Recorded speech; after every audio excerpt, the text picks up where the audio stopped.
Well, since Facebook seems to have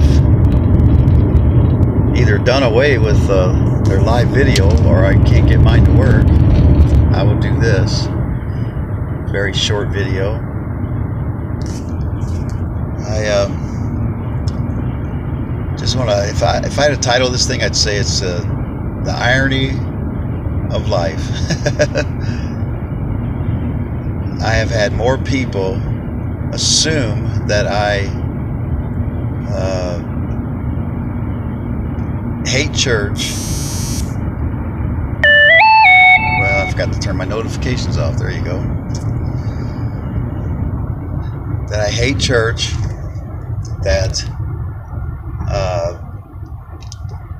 I have no moral compass, things like that, all because I'm studying psychology. I also have a license as a pastor, which I don't have my own church, which I kind of like it that way, to be honest with you.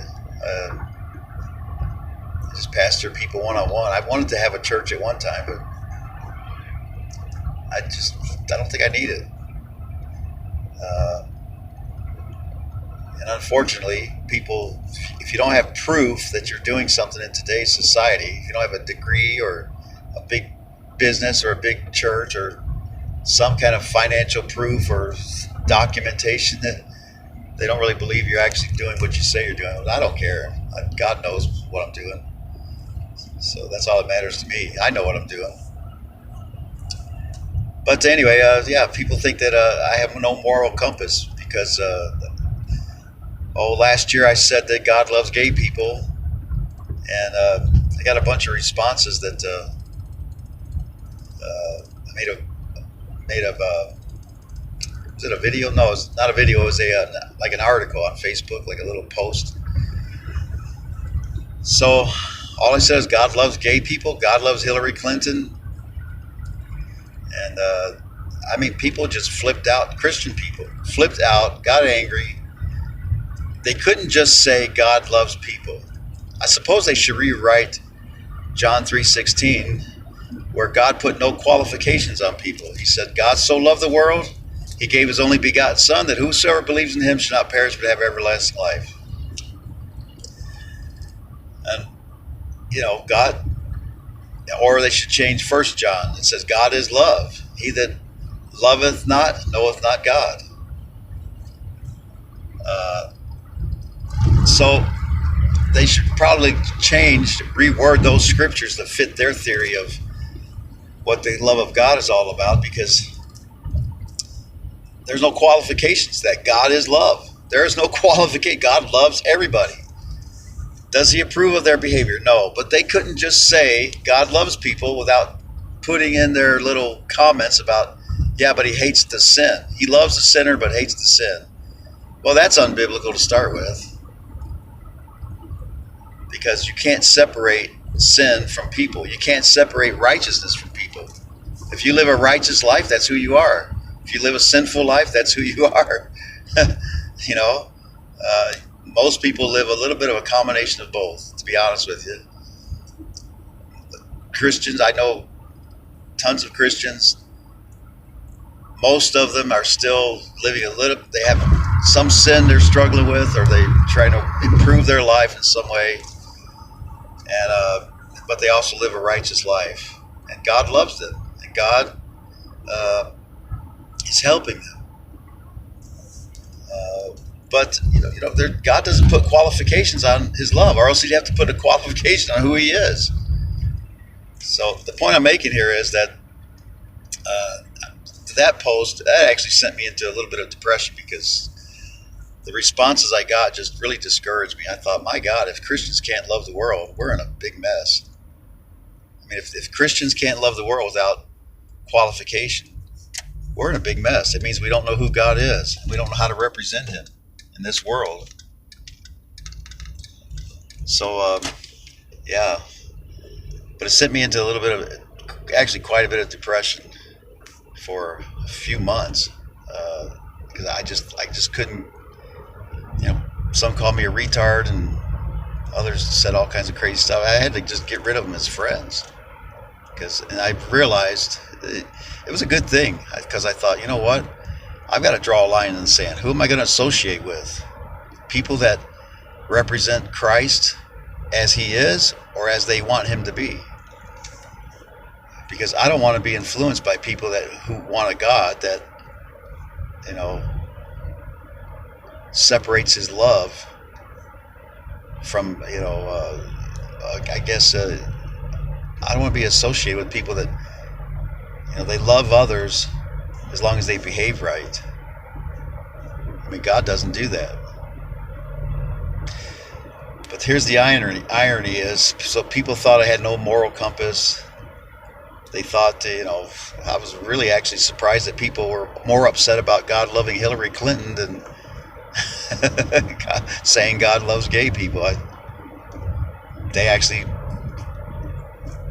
These Christians were so obsessed with Hillary Clinton that it just surprised me, I guess. Apparently they thought she's the devil in disguise. But I hate to break the news to you, but God loves Hillary Clinton. If you don't like it, that's too bad. You have to deal with God about that. And, that's not to say he loves her behavior, but you know what? He doesn't love Christians who go around, or I'm sorry, he doesn't like the behavior of Christians who go around beating their wives, hurting their children. He doesn't like that behavior. So, and that was the thing when I challenged them, are you willing to say that about your own behavior? Then I got no response. Because I think I asked them, well, so what about your behavior? When you do the wrong thing, does God hate that behavior? I got no response. But here's the irony. The people that think I have no moral compass, there's a bill, H.R. 5, been introduced. I don't think it's gone to the House yet. But it's basically and I don't remember everything about it. I've just barely glanced over it. But I do know that it has to do with, it looks like it's an equal rights bill. But it will ultimately give people who identify as whatever sexual orientation they are the right to go to any public restroom. And this is usually an issue more with men than women. But men who seem to have an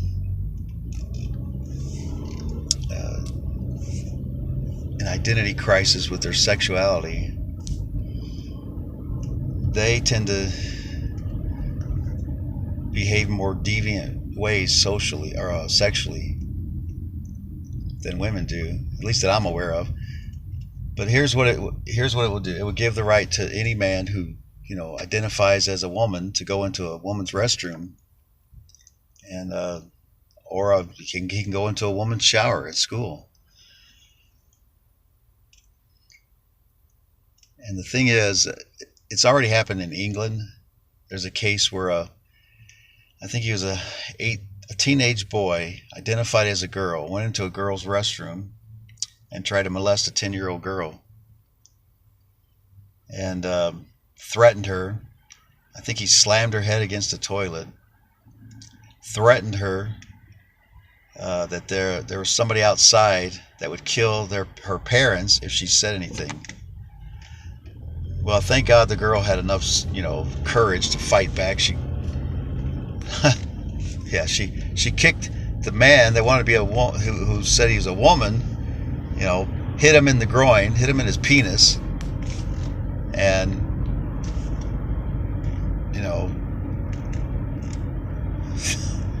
and basically beat the crap out of this guy and took off running and out the bathroom and got mom and dad, and they called the cops, and this guy's now probably going to go to prison. Well, who knows, because we have judges that are saying pedophiles, that's a normal sexual lifestyle. So who knows what will happen. The point is social sciences, I'm studying, I've got a bachelor's in psychology. I'm studying to be a family counselor. The social sciences have lost their way. I mean, Lawrence Kohlberg had a theory of moral development, and he would probably be rolling over in his grave if he saw what we were doing in society. Maybe he wouldn't. I don't know, because I think he was a moral relativist, which is ironic. He developed a theory of moral development while he was a moral theorist or moral relativist. But the point is,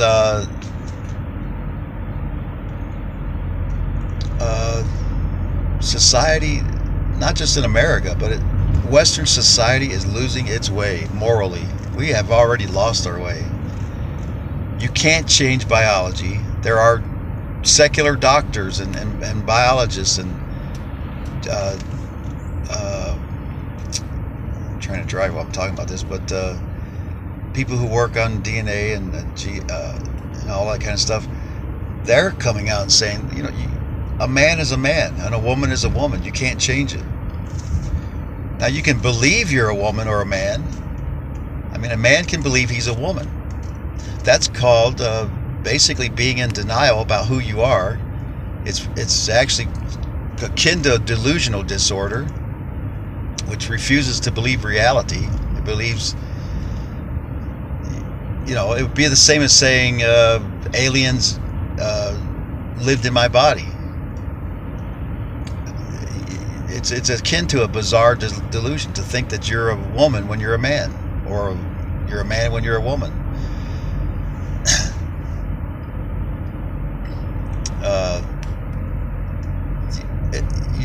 You can't change these things, folks. It's just, yes, you can believe you're a woman.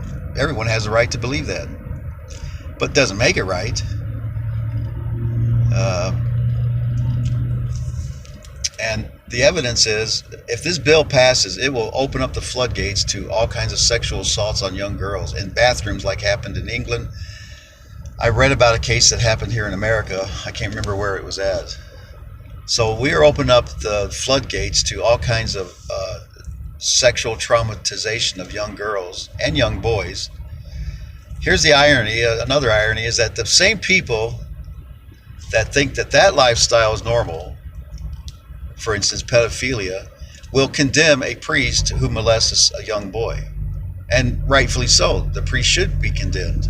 But they can't condemn a priest who's a pedophile and then turn around and justify someone who's not a priest who's a pedophile or a sexually molesting young girls. You can't have it both ways. And this is the result. This is what had the social sciences and our stupid governments have brought to us. The man most responsible is Alfred Kinsey, who was a sexual deviant himself. And you can study that on YouTube or other video sites, or go to the library. You can study about this guy's life and history. He is probably the father of the sexual revolution in the Western world, and to our detriment. And I'll just leave that. You have to study that on your own. But yeah, so you can't have it both ways. You can't. Well, what I was going to say is Kinsey pushed for reduced sentence for pedophiles, claiming it was a normal lifestyle. That was way back in the 1950s. He was doing this. So we are living in an age of moral apathy. The point is, I'm trying to make here is, I do have a moral compass. I know what's right and wrong. And as a society, we better get our head out of our butts and return to some moral wisdom and common sense, really. Because society cannot function without some kind of moral compass. If anything goes, well, we're going to have total chaos. We're almost there in America right now.